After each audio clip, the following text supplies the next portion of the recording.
By the end of the 19th century, John D. Rockefeller owned 90% of U.S. domestic oil production and nearly 60% of worldwide domestic oil production.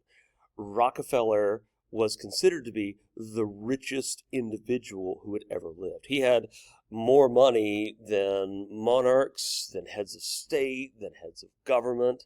But it's important to remember that John D. Rockefeller was just an ordinary person. The next richest person in history is considered to be Mansa Musa, but how does Mansa Musa acquire his fortune? Well, he's the head of the state. We've never seen somebody with money approaching that of the state that isn't part of the state.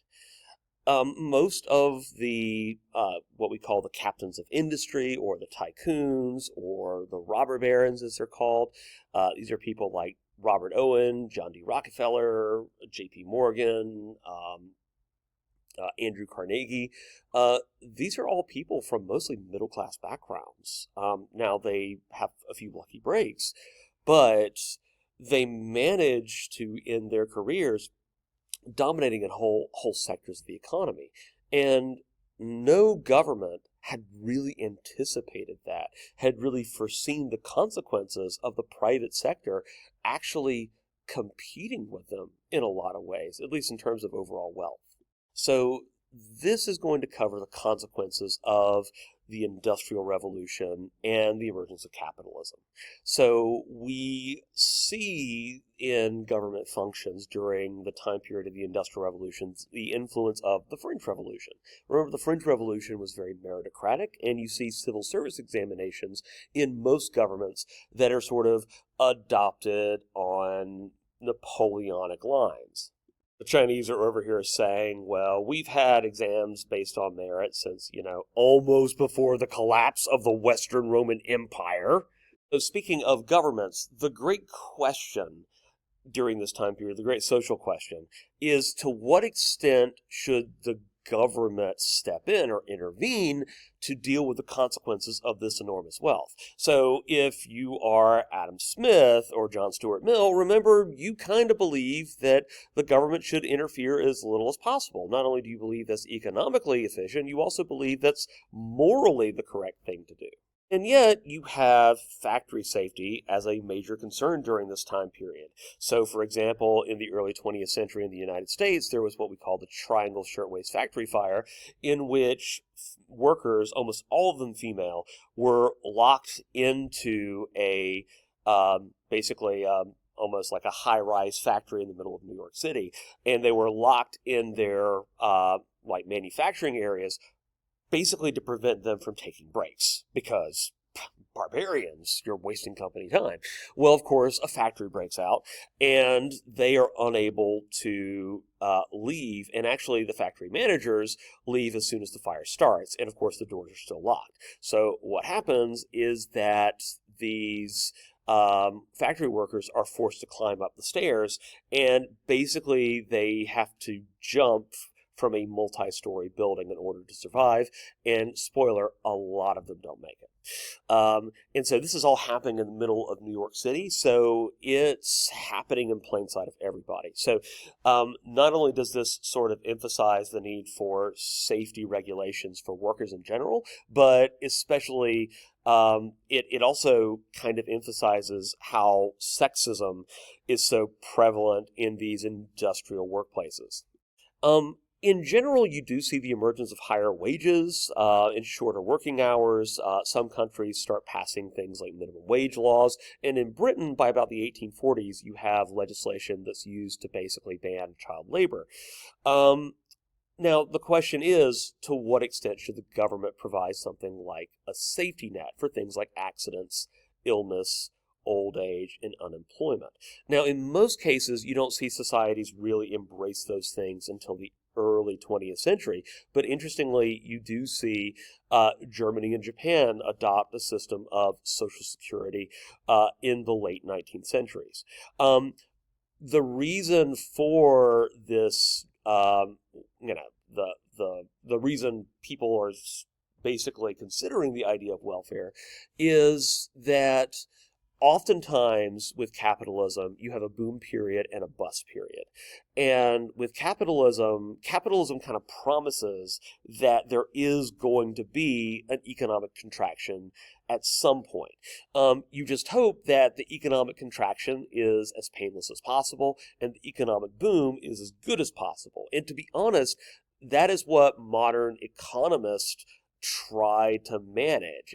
They try to make the boom periods really boomy and the bust periods, well, let's say not as catastrophic as they could be.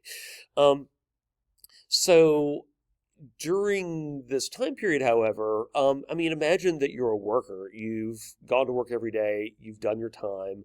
You're a good employee. And then there's this thing in the economy that revolves around the price of gold, or let's say the price of tulips, or something that doesn't really make sense to you. And you go to work and you discover that your services are no longer needed. They're basically letting you go. And you've done nothing wrong, but now you're fired. You're in a city. Well, the question is, how are you going to make ends meet? Well, you have to find another job, but there are no jobs. If you were on a farm, you could simply go back to work on a farm, but you've left the farm to come into the city.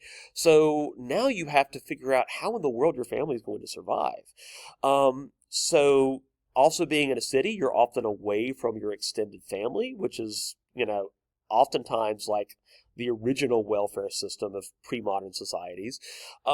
Additionally, like there are maybe charitable institutions and religious institutions that can kind of help, but generally that's just a drop in the bucket. So the argument is that in a democratic society, you need institutions that are there to help people when the economy basically goes into the toilet. And you can kind of see the growing impact and influence of the working class. Interestingly, British Conservative Prime Minister Benjamin Disraeli grants the right to vote to working males in 1867. I say ironically because conservatives have generally been suspicious of the working class, but Benjamin Disraeli wants the conservatives to basically get credit for extending the right to vote to ordinary working people. You see the emergence of public education in most industrial societies, and that's not a coincidence. Schooling expands and becomes mandatory in most places until the age of 12. And so by 1900, 90 to 95% of Western Europeans and Americans were literate. So let's talk about the S word. Socialism. Socialism does not come from Karl Marx exclusively, even though he's commonly considered the founder and most prominent author of modern-day socialism. Socialism is actually a great deal older than the 19th century. It sort of emerges during the French Enlightenment in the 18th and early 19th centuries, but socialism doesn't really take root. In the Enlightenment, they're talking about all kinds of sort of utopian stuff in ways to sort of reform society. But Karl Marx is not a utopianist. Karl Marx is not dreaming of a better world just for its own sake. Karl Marx sees the Industrial Revolution as a problem, and in his mind, socialism and later communism are the antidotes. So Karl Marx starts with his view of causality in history. What is leading people to do what they do? And in his mind, human beings are just trying to survive. And so how do you survive? Well, you gain wealth. So therefore, the driving force of human history is economics. And based upon Marx's overview of history, Marx argues that history is basically a contest of what he calls the haves and the have-nots. During the 19th century, basically the haves are the bourgeoisie, the have-nots are the proletariat. The haves control what Marx calls the means of production. This is basically the things that are likely to produce wealth in a society. So, like factories. Factories would be a means of production. They produce lots of wealth and lots of capital. But the proletariat, even though they work in these factories, they don't own them. They don't have ownership of the means of production. So Marx is writing during a time period where child labor is in full swing, where women are being exploited because they typically accepted jobs for lower wages. It's during a time period where members of sort of the artisanal middle class, craftspeople, are finding it impossible to compete with factories. This is a time period where employees are working 6 to 7 days a week. Yes, I said it, and that's actually a situationally appropriate use of that term. And it's also when they're working anywhere from 10 to 14 hours a day. So Marx is writing during a time period where there's like peak industrial exploitation. He's basically writing during the time period where Charles Dickens is writing stories like A Christmas Carol and Oliver Twist and all that. They're all responding to the same problems where it seems as if the poor are being uniquely exploited. And Marx argues that something's got to give, that the proletariat will eventually rise up and overthrow the bourgeoisie. Now, that's not where his theory ends, because what he argues is that once the bourgeoisie get overthrown, the proletariat will take control of the government. The proletariat will then impose what they call the dictatorship of the proletariat. In other words, in a socialist communist society, there can only be one political party that can take power, and that is the Communist Party. And so once society is basically, once class is eliminated from society, basically the dictator of the proletariat can end, and everybody will be working class. And because everybody is working class, well, the people become the state, and the state become the people. If this sounds kind of utopianist anyway, well, it's because it is. But it gets even more complicated than that, because Marx also argues that everything that is created culturally, just about, is used to divide working class people from one another. So Marx argues that, for example, ordinary people have no interest in going on the Crusades. So basically you're leaving your farm and you're going overseas to fight a religious war to advance the interest of wealthy people. Marx argues, and this is a very famous quote, that this is a case where religion is the opiate of the masses. Religion is leading people to do something that's not in their interest, which is to support the ruling class. Note that Marx also sees religion as almost a purely economic thing. He sees everything through the lens of economics, which is both Marx's great strength, but also one of his limitations. So Marx would see, for example, the wars that revolve around religion as being wars in which the ruling classes of society are becoming greedy, they want more stuff, and they're mobilizing their lower class peasants to basically conquer stuff for them. And so Marx kind of argues that if you take away things like religion, if you take away things like culture, if you take away things like language, basically all peasants, all people in the lower class, basically live in a very similar way around the world. And he would sort of argue that, for example, a lower class German has more in common with a lower class French person than a lower class German has in common with a German aristocrat.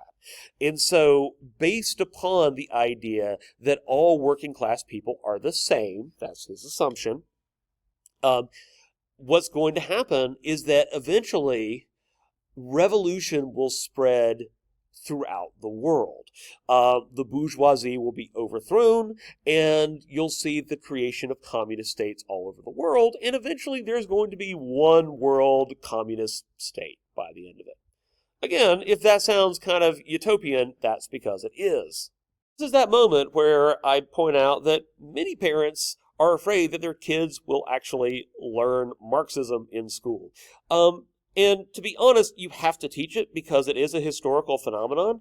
But if you really think that any of this is trying to indoctrinate you to be a Marxist, like the best antidote, I think, to repel Marxism is basically just to listen to what Karl Marx says, because he basically embraces communist woo-woo afterlife, where there's a one world state and everybody becomes working class and wealth is freely distributed to everybody. And yeah, the issue is that if you look at every society where there's been a communist revolution, what happens is that, yes, you create a communist government, but once the Communist Party, once the proletariat take power, you know what's interesting? They don't want to give it up.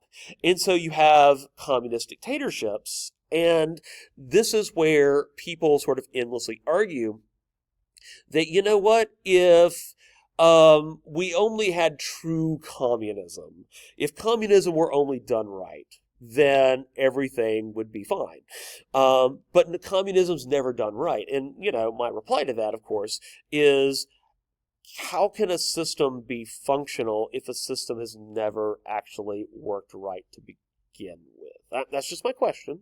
I'm not trying to sway the audience one way or the other here, but it seems to me that if a system is never successful, that might say more about the system itself than the people trying to implement it.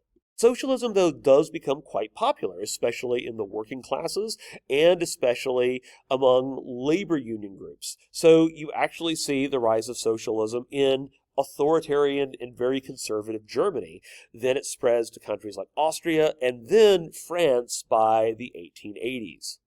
So if we're looking at consumer culture and the reshaping of the economy because of the Industrial Revolution, we see the emergence of white-collar jobs. These are people who are basically supposed to work in offices, hence the term white-collar. I don't have a white collar. Maybe I need a turtleneck. So these are people like secretaries, clerks, and salespeople. These are people that are supposed to administer factories, basically staff the civil service. And, you know, this was a source of social mobility for many women because these jobs are sometimes fulfilled by them. This is also where you get widespread advertising promoting products. This is also coupled with a series of psychological discoveries pioneered by individuals such as William James, who basically argues that people are conditioned by their environment. So if you change their environment with advertisements, they are going to bio stuff. So you get product crazes, and because you get higher wages due to industrialization, that leads to increased spending, and it also leads to this shift in economics where countries become increasingly reliant upon consumption. So we see, along with this, especially in the middle class, the growth of a leisure culture. This is where we begin to see things like vacations, because if you're middle class, you don't have to work 14 hours a day, 7 days a week. It's also a time period where opera, theater, dance, the ballet, this is a time period of great artistic outpouring. This is also when literature becomes something that's not just the domain of the upper class to upper middle class, but it begins to spread through the middle classes to even some parts of the lower classes. For the lower classes, you do get a bicycle fad of the 1880s. And also many individuals on their way home from work will basically crash in local bars and pubs. This also sort of creates a knee-jerk reaction against the spread of alcoholism. And this is also where you begin to see the emergence of urban team sports, such as soccer or football, and baseball, and then the revival of the Olympic Games. Speaking of the role of women, let's talk about women's rights and Mary Wollstonecraft. She's English, so it's not Wollstonecraft is Wollstonecraft. So Wollstonecraft is an early English author, an early feminist who writes in the late 18th century and early 19th century. She writes A Vindication of the Rights of Women in 1792 and argues that women are not naturally inferior to men. So she argues that basically the major difference between the impact or of the perceived superiority of men over women is not because of nature, it's instead because of nurturing. In other words, they're not educated to the same degree. Therefore, education is essential for women to advance. You're going to see many similar arguments made for other marginalized groups, most notably the African American advocate Booker T. Washington, who argues that black and people of color basically need to focus on education as a source of social mobility. But while the English are talking about expanded rights for women, in France, they're actually implementing it. So in the late or 18th century, Olympia de Gouges writes a response called the Declaration of the Rights of Women, of the Rights of Woman and of the Female Citizen. This is written in response to the Declaration of the Rights of Man. It's almost like that's inviting some kind of reply, right? And it demands that French women be given the same rights as French men. So among these rights are going to be things like voting, property, and finally political office. So under the radical phase of the French Revolution, women are actually granted certain political rights, but with the emergence of Napoleon, those are eventually repealed. So by the early 1900s, you see the mobilization of women into the feminist movement. We call this the first wave of feminism, and they're basically focused on challenging the cult of domesticity. They're also interested in expanding their political rights, especially the right to vote. You see this in both the United States and England especially, but throughout Western Europe in general. This sort of is touched off in the Seneca Falls Convention of 1848, which issues what is called the Declaration of Rights and Sentiments, which is kind of written like the language of the Declaration of Independence, but it argues that all men and women are created equal. Most of the participants here are middle-class women, and there is an interesting sort of spillover effect where women join both the abolitionist movements and the temperance movements at the same time. Eventually, suffrage will be given for women in the United States, Germany, Britain, and Austria by about the year 1918. So that's the first part of the consequences of the Industrial Revolution. Next time, we'll look at the abolition of slavery. Till next time.